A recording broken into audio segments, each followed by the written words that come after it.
Thanks very much. That's the longest question I've ever had. But let me just say a couple of things.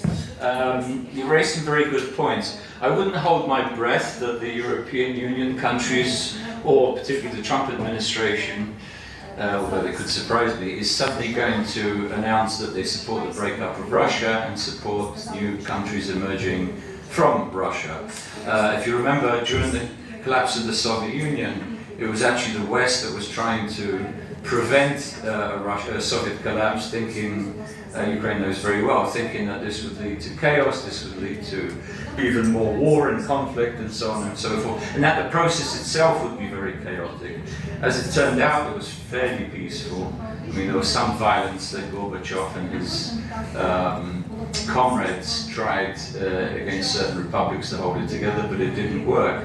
So in the Russian case, I think what's needed now in the West is to convince Western leaders that this is that the alternative to a Russia collapse is a Russian empire that continues to try and expand.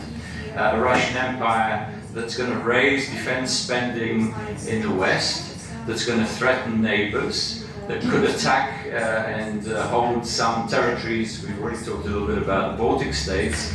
Remember, there's also Moldova, there's also Central Asia. In other words, the existence of Russia is much more problematic, much more dangerous, much more chaotic than the collapse of Russia. And that's what we have to convince, I think, Western politicians to look at it in a different way. And secondly, not to fear post-Russia, because I think a lot of this is based on fear, which is the real Russophobia. Russophobia is not fear of Russia. Russophobia is fear of Russia collapsing. So, in other words, to convince them that there are alternatives. And this is why this book is important.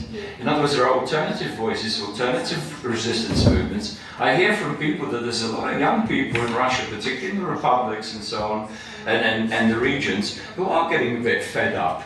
Their isolation, a lot of those that fled during this sort of partial mobilization, I've talked to some of them. There's quite a few actually in Buryats in Mongolia. There's a lot of Sakha people in Kazakhstan. You know, they have this linguistic, ethnic kindredness, who would welcome coming back to the country and would participate in independence movements in these countries, in these future countries. So, you know, I wouldn't discount. You know, I keep hearing that the Russians always follow Putin, they support the war. You know, that's thin. And I wouldn't believe Russian television, even Russian opinion polls about support for Putin. Again, that takes me to Prigozhin. You mentioned the whole Prigozhin rebellion. And Prigozhin rebellion was quite successful. The problem was, his goal was not to overthrow the regime. His goal was just to change the Shoigu and Gerasimov and the leadership, because he was dissatisfied with the weaponry they were getting from the defense ministry. However, if you have increasing dissatisfaction within the Russian army, which I think is the signs are there, there's been some replacement of generals I know recently. If there is increasing dissatisfaction within the ranks, if they can no longer pay recruits the enormous sums that they're paying, one-off payments, in order for them to go and fight and die, and then their families actually, a lot of them I hear in the regions, are not getting paid. They claim that these guys are missing in action, so they cannot get the full payments.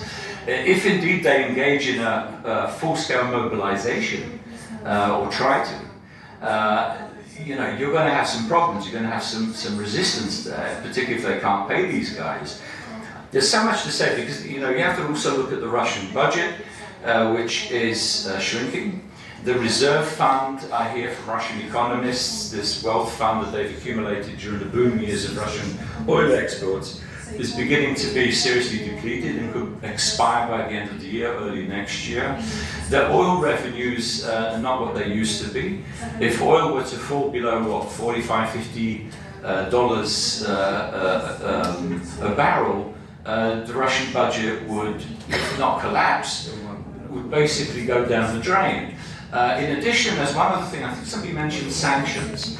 My wife actually in Washington works very closely on Russian energy questions, and what she's telling me is that sanctions are affecting future Russian oil extraction and production.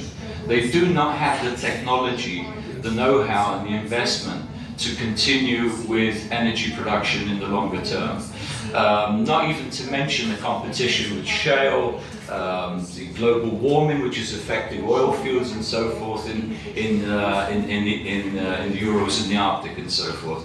So if you put together all these factors, Russia's not in good shape financially. By the early part of next year, it's going to be in much worse shape.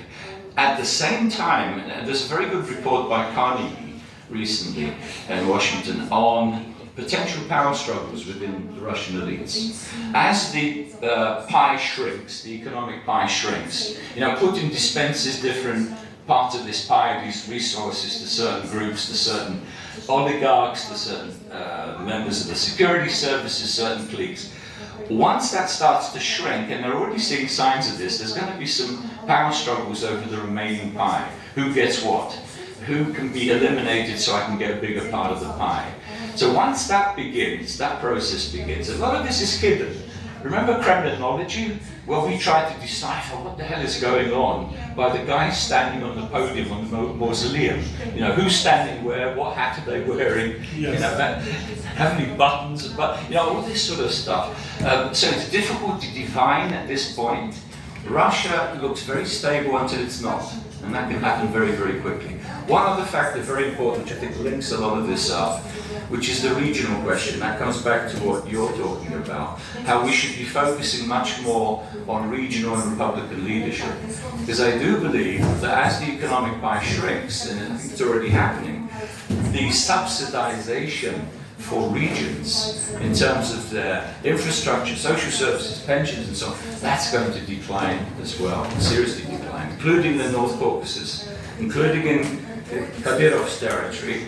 Kadyrov could become the great next Chechen independence fighter, but anyway, I'm playing devil's advocate here. But the point I'm trying to make is that the more the pie shrinks at the center, the more the regions are going to resent the fact that they're giving so much, particularly the rich regions, the oil and gas regions in Siberia, the mineral and diamond and gold regions, particularly Sakha. As that resentment increases against Moscow, I think the first step, what you may see, is withholding of some of these resources to Moscow, some of these payments to Moscow. Some of these regional governors or appointees are going to have to make a decision at some point, as they did with the collapse of the Soviet Union. Do I continue supporting the center and risk, if this country falls apart, that I'm going to be irrelevant, maybe even hung? Or do I support my local people to try and help them have a decent standard of living, or at least to survive, to give jobs, to make this region realize its potential? At that point, I think, and if this happens simultaneously, in several regions, there's no way that Moscow can control all of these movements. It's going to be very thinly dispersed in terms of social control, in terms of military control, in terms of even police control. And if some of these local police start going over to the side of the regions, plus, one other factor, this is my last point, there's going to be tens and thousands of veterans coming home from the front.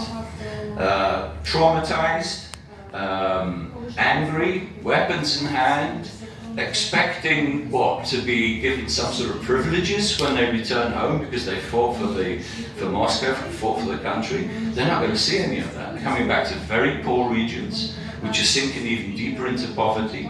There's going to be a lot of anger. There's going to be a lot of resentment, and this is breeding ground, I would say, for local militias to be formed.